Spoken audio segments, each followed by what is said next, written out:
We're right now camping right now. This is a big place. And if you don't see in here, there's a huge tent.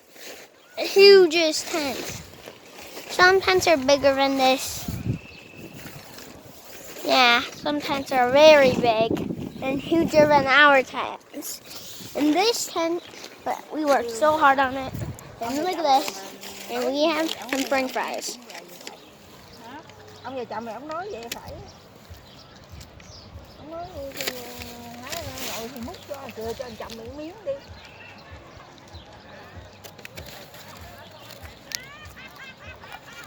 Bữa rồi có rau ngon hay cái gì mà ít tôi dám cho. Mỗi lần bả nói cũng được, bả nói có gì ngon cho bả nấu cho anh chồng ăn ít cũng được. You have french fries. You're gonna eat it.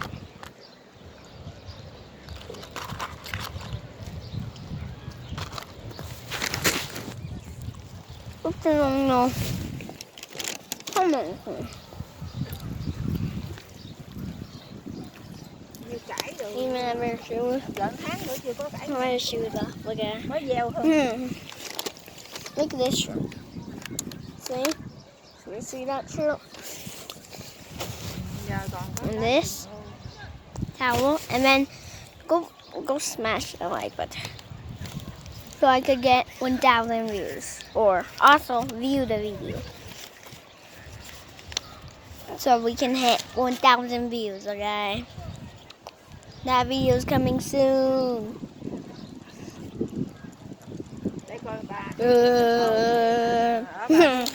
That's so funny. Hey, look, this is so funny, really. Look at this. Bữa hổm đâu có bùn ngót phải không? Bữa hổm đâu có bùn ngót phải không?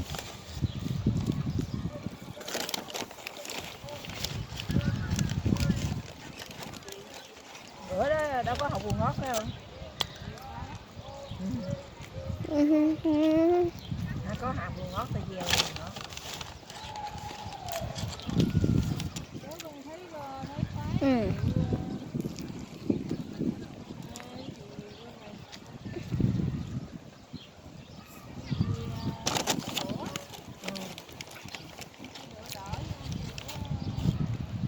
Để về coi cái bao bì của nó mấy tháng. Mà tôi nghĩ đó trồng chứ không kịp rồi.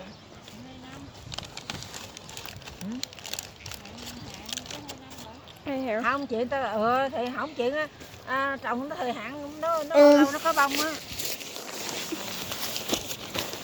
Cái đó là ta nghĩ ương ở trong rồi đem ra ngoài trồng.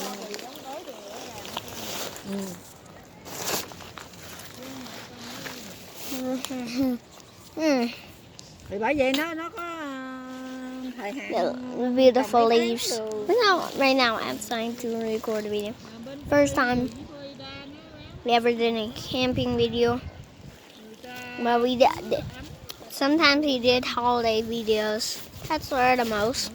This is the first one of the camping videos. So I will see you next time. And it was an adventure, okay? You made me do this. Or you made me very easy. Thanks for the views. So goodbye. And thanks for the views, guys.